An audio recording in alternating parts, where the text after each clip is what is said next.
Come on.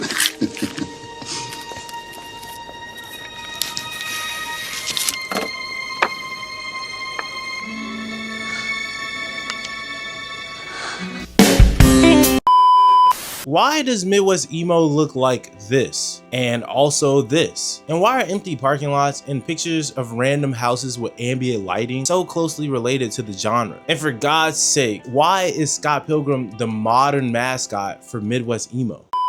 What is up, y'all? Welcome back to the channel. If you're new here, I'm Fred. We are on our way to 10,000 subscribers, so make sure you like, comment, and subscribe for the algorithm. Make sure you so kindly leave a hype. And with that being said, let's get back into the actual video. Alright, so nobody can actually agree on what Midwest Emo actually is. To some people, it's a twinkly guitar with sad lyrics about growing up in the suburbs that you want to escape.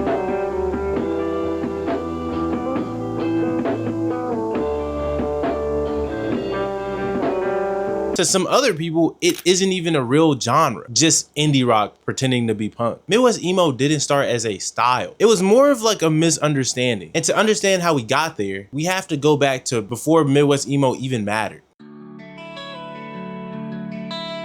In the early 1980s, hardcore punk was exploding across the United States. Bands were loud, fast, and aggressive, and deeply political. The lyrics were mainly covering things about the system, not feelings. Governments, police, alienation, and anger at institutions. This was more of music built for confrontation and not actual confession or confession of feelings. But inside the Washington's DC hardcore scene, something kind of started to change. A group of musicians began pushing against the idea that punk had to be purely external anger. They wanted something more personal and more emotional, less about what the world was doing and more about what the world was doing to you or them. You understand me, right? And this shift became basically the foundation of what emo is. By 1985, the Washington, D.C. scene entered what would later be called Revolutionary Summer. It wasn't like a formal movement, it was more of like a reaction, a rejection of violence and emotional distance inside of hardcore punk. Revolution Summer. The phrase would go on to be the name given to this new punk renaissance in DC, as punks within this new scene had become more politically aware and had been making a positive impact in the local community, also encouraging discussion of various topics such as feminism, environmental care, and complete sobriety. Amongst these new discussions would also come a growing change in subject matter amongst bands in the new scene, who begin writing about emotional vulnerability, depression, suicide, self-harm, and failed relationships. Bands started writing songs that just sounded different. They weren't just angry anymore, screaming at random government and political people, but they sounded more vulnerable. And one of the most important bands of this shift at that time was Rites of Spring. They took hardcore punk energy, but turned the lyrical focus more inward. Instead of politics and government systems, the songs they made dealt more with heartbreak or memory, shame, and emotional collapse. Other bands that were in that same shift were Embrace, Grey Matter, Dag Nasty, and Beef Eater. And then this is where something very important happens. The music never stopped being punk. It more so stopped pretending that feelings and emotions didn't exist and incorporated those said feelings into the music. And at the time, many bands, and I mean many bands, rejected the label emo-core. They didn't think these people were creating a different genre or a different lane. It's the same music. A lot of popular figures from famous bands just thought it was really stupid, which at the time, I could see why you would think it's stupid. Because to them, they didn't think they were creating anything different. They were just pushing the hardcore punk further. But history had other plans. Once emotional hardcore came into existence, it didn't stay in Washington, D.C. Tape trading, touring networks, and independent labels spread the music across the US and very quickly, not gonna lie. And when it reached the Midwest in the late 80s and early 90s, a lot of things changed because the Midwest wasn't DC. And I don't know if I said it in the beginning of this video, but Washington DC is literally the staple, and I mean the staple of hardcore punk and technically Midwest Emo if we want to be technical about it. Just remember that because that is very, very important. But like I was saying, Midwest is not DC. It didn't have the same political urgency or scene structure, but what it did have was distance, space. They had the suburbs and college towns and a new generation of musicians who weren't trying to recreate hardcore. They were more like absorbing and rehashing it. And at first, nobody called it Midwest Emo. Like that was just never a thing. It was just emo from the Midwest. That's really it. A geographical label, not a stylistic one, but slowly over time, a different sound started to form. By the early to mid 1990s, bands in places like Illinois, Missouri, and Wisconsin started to develop a distinct approach. They kept the emotional core of DC emo, but stripped away some of the hardcore aggression. Instead of the hardcore aggression, they leaned towards melody, structure, and experimentation. And according to the historical descriptions of the scene, Midwest emo often combined clean guitar lines,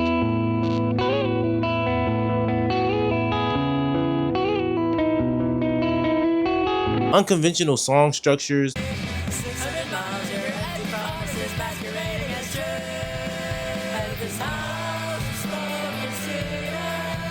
math rock influence,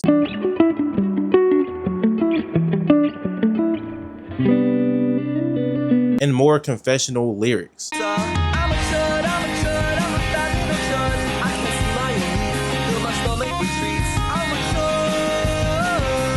Or more emotional lyrics. One important early example often cited in scene history is Gauge, along with later influential bands like Braid and Captain Jazz. This is also where emo started blending with indie rock in a more serious way. The music became way less aggressive and more about emotional complexity, not shouting at the world, but trying to understand yourself inside it. One of the most recognizable parts about Midwest emo is its guitar style. Some would like to call it the twinkling sound.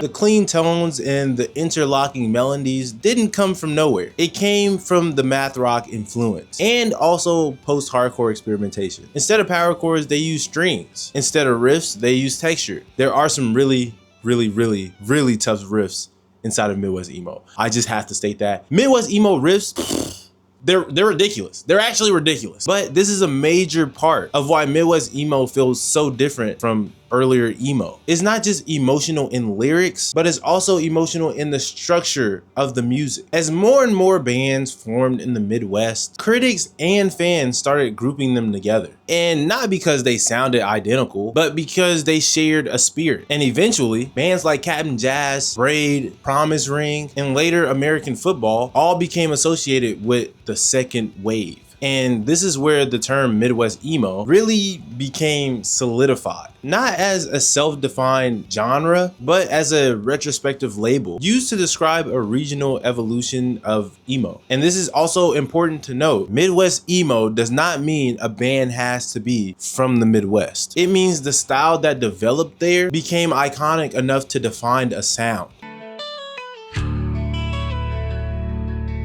If you ever listened to Midwest emo, I'm pretty sure you probably noticed it by now, but I always kind of wondered what was up with the random TV dialogue, the random movie clips, or even old audio samples that start to play before the song even starts. Mom, I had a computer virus and I got scared that I had the virus. And when I was getting out of my chair, my pants were slipping and I was pulling them up and getting back on the chair.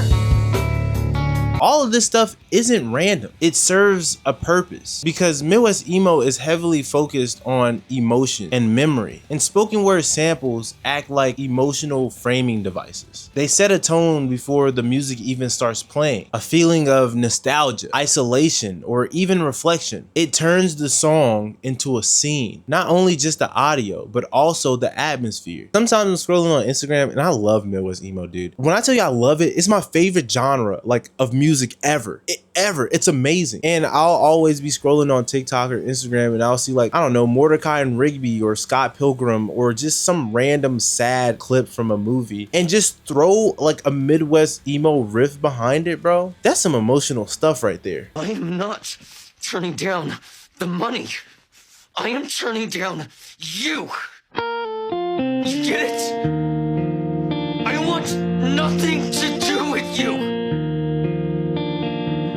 Ever since I met you, everything I've ever cared about is gone. Dude, I was scrolling the internet on YouTube. I usually just put on music in the background so I can just listen and really lock in, you know? And I noticed an influx of Midwest Emo playlists.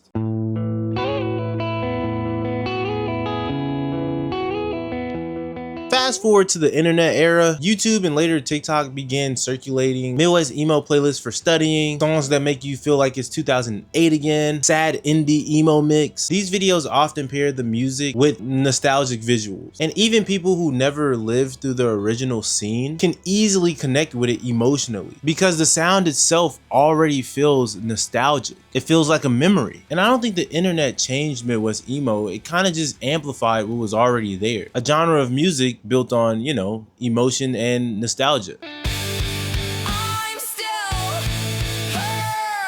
So after all that, what is Midwest Emo? It's not just a geographical movement that happened in the middle of the United States. And it's not just a sound. It's a continuation of a shift that started in the 1980s hardcore punk. From external anger to internal reflection. From politics to personal emotions. From shouting at the world to trying to understand who you truly are as a person. And decades later, people are still listening. Still trying to answer that question. But with all that, you have made it to the end. And before we leave off, drop the best, and I mean the best Midwest Emo songs you've ever heard in your entire life. I need to expand my list, bro. So just send me some of the best Midwest Emo songs you guys heard. I appreciate you guys for staying with me this far. This is a very interesting topic to talk about. I love Midwest Emo so much. I can't even put it into words. But yeah, we're on our way to 10,000 subscribers, dude. So make sure you like, comment, and subscribe for the algorithm. You should check out my last video. It's about piercing. Check it out. It's a really good watch. Make sure you leave a hype. And with all that being said, it's been your boy Fred. Go listen to some Midwest Emo, and we out.